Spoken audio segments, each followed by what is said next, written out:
First, hello and welcome to Samira's Kitchen. இன்னைக்கு வந்து வாவல் மீன் வந்து தவா ஃப்ரை எப்படி பண்ணுறது அப்படிங்கிறத பார்க்கலாம். வாங்க பார்க்கலாம் இதோட செயல்முறை விளக்கத்தை. Hi viewers, hello and welcome to Samira's Kitchen. இன்றைக்கி வந்து நம்ம பாம்ஃப்ரெட் ஃபிஷ்ஷஸ் நீங்கள் இங்கே பார்க்குறீங்க. பிளாக் பாம்ஃப்ரெட்ஸ் இதில் வந்து நான் கீரல் மட்டும் போட்டு வச்சுருக்கேன். ஸோ இதோட மேரினேஷன் தான் நம்ம இன்றைக்கி பார்க்க போகிறோம். ஸோ ஃபஸ்ட்டு வந்து ஃபிஷ் மேலே நம்ம கொஞ்சமாக வந்து ஒரு பாதி எலுமிச்சை பழத்தை நல்லா பிழிஞ்சு விட்டுடலாம்.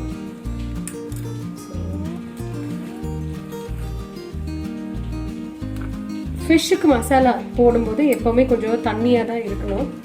ரொம்ப திக் மசாலாவை வந்து நம்ம போடக்கூடாது. ஸோ என்ன பண்ணுறேன் அப்படின்னா அந்த எலுமிச்சை மலைக்கு நல்லா இது மேலே தடவி விட்டுருங்க ரெண்டு பக்கமும். இந்த எலுமிச்சை மழை வந்து இதுக்கு ஒரு நல்ல ஃப்ளேவரை கொடுக்கும். இப்போது இதுக்கான மசாலாவை நம்ம ரெடி பண்ணிக்கலாம். ஸோ இப்போ ஒரு பவுல் எடுத்துக்கலாம். அந்த பவுலில் வந்து நான் ஃபஸ்ட்டு இந்த ஃபிஷ்ஷுக்கு தேவையான அளவு உப்பு சேர்த்துக்கிறேன். அடுத்தது நம்ம இது கூட சேர்க்க போகிறது கொஞ்சமாக மஞ்சள் தூள், அடுத்ததாக கொஞ்சமாக சீரகத்தூள் சேர்த்துக்கோங்க. அடுத்ததாக கொஞ்சமாக வந்து குறுமிளகுத்தூள், கூடவே கொஞ்சமாக ஒரு டேபிள் ஸ்பூன் அளவுக்கு வந்து மிளகாய் தூள் சேர்த்துக்கோங்க. காரம் வேணும்னா அதிகமாக சேர்த்துக்கலாம். சரி, இது எல்லாத்து கூட இஞ்சி பூண்டு விழுது சேர்த்துக்கோங்க. பொருட்களையும் வந்து நான் வந்து கொஞ்சமாக தண்ணி விட்டு நல்லா மிக்ஸ் பண்ண போகிறேன். இந்த மசாலா வந்து கெட்டியாக இல்லை, கொஞ்சம் தண்ணி மாதிரி தான் இருக்குது. கன்சிஸ்டன்சி அட்ஜஸ்ட் பண்ணிக்கோங்க, அதாவது ரொம்ப கெட்டியாக இருக்கக்கூடாது.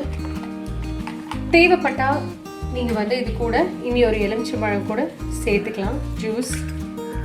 இப்போ பார்த்தீங்கன்னா இந்த மீன் வந்து ஒரு 5 நிமிஷம் ஊறிடுச்சு, கொஞ்சம் ஸ்டிஃப் ஆகிடும். ஸோ இது மேலே இந்த மசாலாவை போடுங்க. இது வந்து நம்ம தவா ஃப்ரை தான் பண்ண போகிறோம்.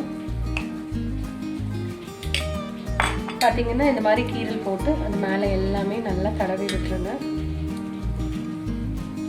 இந்த கீரலுக்குள்ளே எல்லாம் நல்லா போட்டு மேரினேட் பண்ணி இது கிட்டத்தட்ட 1 மணி நேரம் நம்ம என்ன பண்ண போகிறோம் அப்படின்னா ஃப்ரீசரில் வச்சுட போகிறோம்.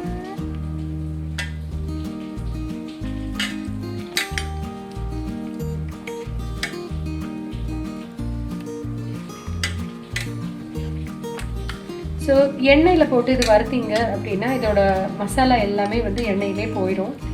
இது நீங்கள் வந்து ஃப்ரிட்ஜில் மேரினேட் பண்ணி வச்சுட்டு நீங்கள் வந்து தந்தூரில் கூட போடலாம். ரொம்ப டேஸ்டியாக இருக்கும் இந்த ஃபிஷ்ஷை. தந்தூரில் போடும்போது நம்ம கொஞ்சமாக வந்துட்டு பட்டர் அப்ளை பண்ணி அதுக்கப்புறம் நீங்கள் தந்தூரில் வச்சிங்கன்னா நல்லாயிருக்கும். க்ரில் பண்ணால் கூட ரொம்ப சூப்பராக இருக்கும். பாருங்கள், இந்த அளவுக்கு நல்லா வந்து மசாலா உள்ளே போகிற மாதிரி போடுங்க. ஸோ இதோட மேரினேஷன் முடிஞ்சிருச்சு. இது வந்து இனி கிட்டத்தட்ட 1 மணி நேரம் வந்து நம்ம ஃப்ரீசரில் வைக்க போகிறோம். வச்சுட்டு தவா ஃப்ரை பண்ணதுக்கப்புறம் இது எப்படி இருக்குது அப்படிங்கிறத பார்க்கலாம். ஸோ இப்போ பார்த்தீங்கன்னா இது கிட்டத்தட்ட 1 hour வந்து மேரினேஷன் ஆயிடுச்சு. ஸோ மசாலா நல்லா பிடிச்சிருக்கும். ஸோ நீங்கள் 1 hourக்கு அப்புறம் இதை எப்படி தவா ஃப்ரை பண்ணுறது அப்படிங்கிறத நம்ம பார்க்கலாம். ஸோ இந்த மாதிரி ஒரு தோசைக்கல்லில் கொஞ்சமாக எண்ணெய் சேர்த்துக்கோங்க. சேர்த்திட்டு நல்லா மேரினேட் பண்ண ஃபிஷ்ஷை வந்து நம்ம இதில் வைக்க போகிறோம்.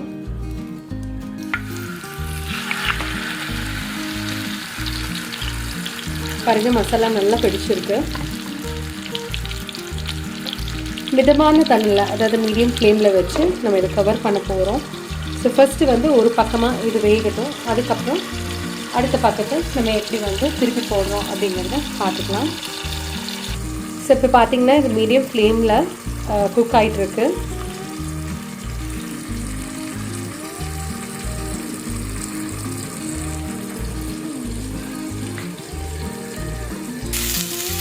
இப்போ பார்த்தீங்கன்னா ஃபிஷ் 1 சைடு வந்துருச்சு. அப்படியே இது வந்து திருப்பி விட்டு இன்னொரு சைடு வேகலாம். பார்த்திங்கன்னா நல்லா வந்து ரோஸ்ட் ஆகிருக்கு. மீடியம் ஃப்ளேமில் வச்சு பண்ணுங்கள். சரி, 5 minutes ஆனால் இந்த ஃபிஷ் வந்து உங்களுக்கு கம்ப்ளீட்டாக ரெடி ஆகிடும்.